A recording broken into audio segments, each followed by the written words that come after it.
नमस्कार। देवरिया की आवाज रेडियो केसरी से प्रस्तुत है स्थानीय हालचाल। पहले मुख्य हालचाल। पेट्रोल पंप के पास खेत में लगी आग, पूरे क्षेत्र में मचा हड़कंप। सीएमओ ने कहा कि झोला छाप डॉक्टरों पर अंकुश लगाना जरूरी। नदी से मिला अज्ञात शव, पुलिस जांच में जुटी। भटनी में बनेगा बस स्टैंड, शुरू हुई कवायद। फंदे से लटकता मिला एक युवक का शव, पुलिस मामले की तफ्तीश कर रही है। स्थानीय हालचाल के इस अंक के साथ मैं निकेत मिश्र। अब हालचाल विस्तार से। महुआडीह हाटा मार्ग पर बल्टिकरा बाजार पेट्रोल पंप के सामने गेहूं के खेत में डंठल जलाने को लेकर जब आग ने भयावह रूप पकड़ लिया तो अगल बगल लोगों में हाहाकार मच गया। हालांकि दुकानदारों की मदद से किसी तरह आग पर काबू पाया गया। अगर पेट्रोल पंप तक आग पहुंच जाती तो भयानक तबाही मच सकती थी। आग को देखकर पेट्रोल पंप के कर्मचारियों में अफरा तफरी मच गई। बताया जा रहा है कि इंडियन ऑयल पेट्रोल पंप के बगल में गेहूं के खेत की डंठलों में आग लगा दिया गया था। भीषण आग लग गई, यह देखकर आसपास के लोग और पेट्रोल पंप के कर्मचारियों में अफरा तफरी मच गई। इंडियन मेडिकल एसोसिएशन की बैठक हुई, जिसमें सीएमओ कार्यालय में हुई इस बैठक में बिना डॉक्टर चल रहे पंजीकृत अस्पतालों के पंजीकरण और झोला छाप पर अंकुश लगाने की चर्चा की गई। सीएमओ डॉक्टर राजेश झा ने कहा कि आईएमए की सूची में शामिल सभी अस्पताल रजिस्ट्रेशन कराएं। अस्पतालों में जो भी डॉक्टर अस्पताल पर विजिट कर रहे हों उनका रजिस्ट्रेशन होना चाहिए। जहां भी डिलीवरी हो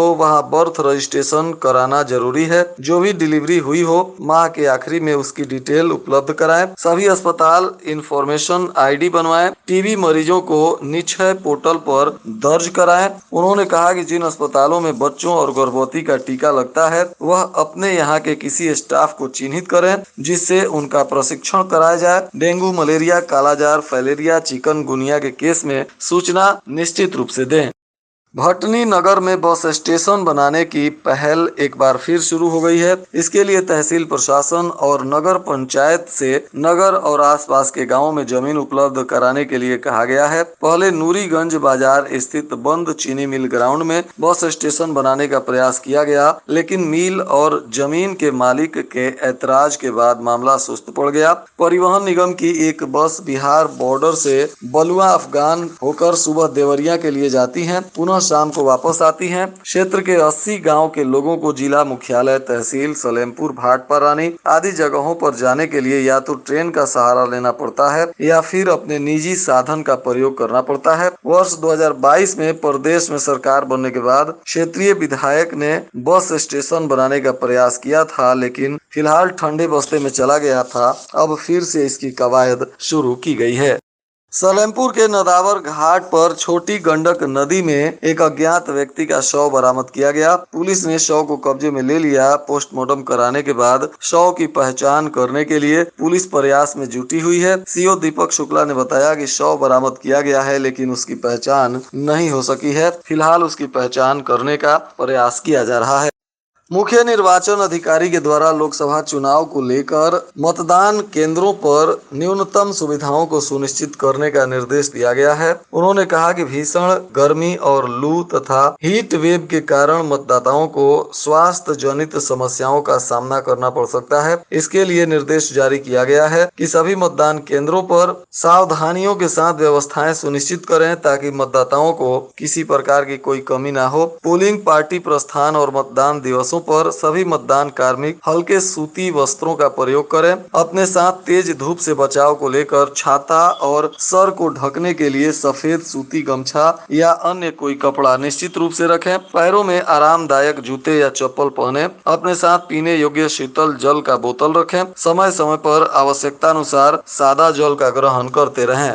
इधर मोइल थाना क्षेत्र के धर्मेर गांव में एक युवक का शव फांसी के फंदे से लटकता मिला, जिसकी सूचना मोइल थाना की पुलिस को मिली तो पुलिस ने पंचनामा कराने के बाद शव को कब्जे में लिया। पोस्टमार्टम कराने के बाद परिजनों को सौंप दिया है। बताया जा रहा है कि मृतक धर्मेश गांव निवासी नीतीश मिश्रा पुत्र अवधेश मिश्रा है, जो रात्रि में भोजन करने के बाद कमरे में सोने चला गया था और इसी बीच सुबह जब पीछे खिड़की से देखा गया तो नीतीश का शव पंखे से लटकता हुआ मिला, जिसके बाद परिजनों में चीख पुकार मच गई। पुलिस हालांकि इस मामले की गहराई से अनुसंधान कर रही है। आखिर युवक ने आत्महत्या की है या कोई और मामला है, इन सभी बिंदुओं पर पुलिस जांच पड़ताल कर रही है। जिला विद्यालय निरीक्षक की ओर से किए गए निरीक्षण में माध्यमिक विद्यालयों में कुल 39 शिक्षक और कर्मचारी अनुपस्थित मिले और उनके एक दिन के वेतन को काटने का निर्देश दिया गया। DIOS वीरेंद्र प्रताप सिंह ने जनता इंटर कॉलेज रामपुर कारखाना सहित कई विद्यालयों का निरीक्षण किया, जिसमें ये कर्मचारी अनुपस्थित पाए गए थे। जनपद में QI का स्तर 172 देखने को मिल रहा है। इसके कारण सुबह शहर में वातावरण में 9 बजे तक धुंध की चादर छाई रही। इसके चलते टहलने निकले लोगों की आंखों में जलन भी देखने को मिला। पारा 42 डिग्री पहुंचने से गर्मी बढ़ने के साथ ही तेज हवा चलने से धूल भी जगह जगह पर उड़ रही है। वहीं पराली जलाने के कारण वायुमंडल में प्रदूषण का स्तर बढ़ गया है, जिसके चलते आंख के अलावा लोगों को एलर्जी और अस्थमा के मरीजों की भी समस्याएं बढ़ती हुई दिख रही हैं। खुखुंदू थाना क्षेत्र के गांव की एक युवती की 4 साल पहले सलेमपुर क्षेत्र में शादी हुई थी। अब युवती ने पुलिस को तहरीर देकर पति, सास, ससुर पर दहेज के लिए प्रताड़ित करने का आरोप लगाया है। पुलिस ने पति सहित 2 लोगों के खिलाफ दहेज उत्पीड़न का केस दर्ज भी कर लिया है और मामले की तफ्तीश में जुट गई है। इधर बरियारपुर के करौंधी पुलिस चौकी पर बैरियर लगाकर जांच करने के दौरान तेज गति से आ रहा एक ट्रक बैरियर तोड़ते हुए भागने लगा। पुलिस ने जब घेराबंदी कर बैजनाथ चौराहे पर टायर पंचर कराकर ट्रक को कब्जे में ले लिया तो इसमें से 4 पशुओं को बरामद किया गया। तमंचा और कारतूस के साथ एक व्यक्ति को पुलिस ने गिरफ्तार किया। इन 2 ट्रकों में 46 गोवंश पशु लदे थे। पशुओं को मुक्त कराने के बाद दोनों ट्रकों को सीज कर दिया गया है। साथ ही तस्करों पर केस दर्ज कर कानूनी कार्रवाई की जा रही है। आरोपी दोनों जौनपुर और मुजफ्फरनगर के रहने वाले हैं। CO की मौजूदगी में पुलिस उनके सरगना की पहचान करने के लिए पूछताछ भी कर रही है।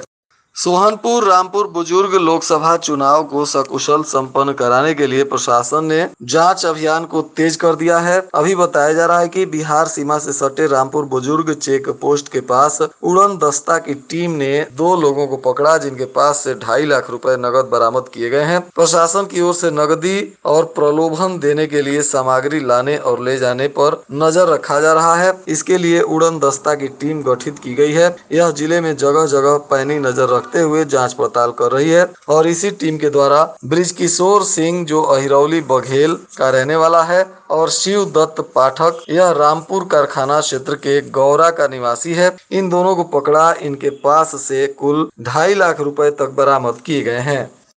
इधर बरहज के पैना के दियारा क्षेत्र में भूसा बनाने वाली मशीन में ट्रॉली जोड़ने के दौरान एक किशोर की मशीन से दबकर मौत हो गई। किशोर को बचाने में एक व्यक्ति घायल हो गया। बताया जा रहा है कि मलखा की मौत की जानकारी होने पर घर में चीख पुकार मच गया। मृतक का नाम मलखा बिंद है, जो पैना बिन टोली का निवासी है। कुछ लोगों के साथ दियारा क्षेत्र में खेत में भूसा बनवाने के लिए गया हुआ था और भूसा बनाने वाली मशीन में ही मलखा बिंद की दब कर मौत हो गई है। घटना के बाद से परिजनों में चीख पुकार मचा हुआ है। पुलिस ने शव का पोस्टमार्टम कराने के बाद परिजनों को सौंप दिया और मामले की जांच पड़ताल कर रही है। तरकुलवा थाना क्षेत्र के गांव की किशोरी को बहला फुसला कर भगा ले जाने के मामले में पुलिस ने पिता पुत्र समेत 4 लोगों के खिलाफ अपहरण समेत कई धाराओं में केस दर्ज कर लिया है और जांच पड़ताल में जुट गई है। बताया जा रहा है कि किशोरी के पिता ने पुलिस को तहरीर देकर कहा है कि पिता पुत्र और 2 अन्य लोग उनकी बेटी को बहला फुसला कर भगा ले गए हैं। पुलिस अब इस मामले की कार्रवाई में जुटी हुई है। बहुत जल्द किशोरी को ढूंढ कर आरोपियों को जेल भेजने की बात भी पुलिस के द्वारा कही जा रही है। भाटपारानी थाना क्षेत्र में हुई अलग अलग सड़क हादसों में 5 लोग गंभीर रूप से घायल हो गए। सभी का इलाज सरकारी अस्पताल में चल रहा है और पुलिस इनके मामलों की जांच पड़ताल कर रही है। और आज के मौसम का तापमान देवरिया में न्यूनतम 25 डिग्री सेल्सियस और अधिकतम 42 डिग्री सेल्सियस रहने की संभावना है। अंत में मुख्य हालचाल एक बार फिर। पेट्रोल पंप के पास खेत में लगी आग, पूरे क्षेत्र में मचा हड़कंप। सीएमओ ने कहा कि झोला छाप डॉक्टरों पर अंकुश लगाना जरूरी। नदी से मिला अज्ञात शव, पुलिस जांच में जुटी। भटनी में बनेगा बस स्टैंड, शुरू हुई कवायद। फंदे से लटकता मिला एक युवक का शव, पुलिस मामले की तफ्तीश कर रही है। इसके साथ ही रेडियो केसरी से प्रसारित स्थानीय हालचाल का यह अंक समाप्त हुआ। नमस्कार।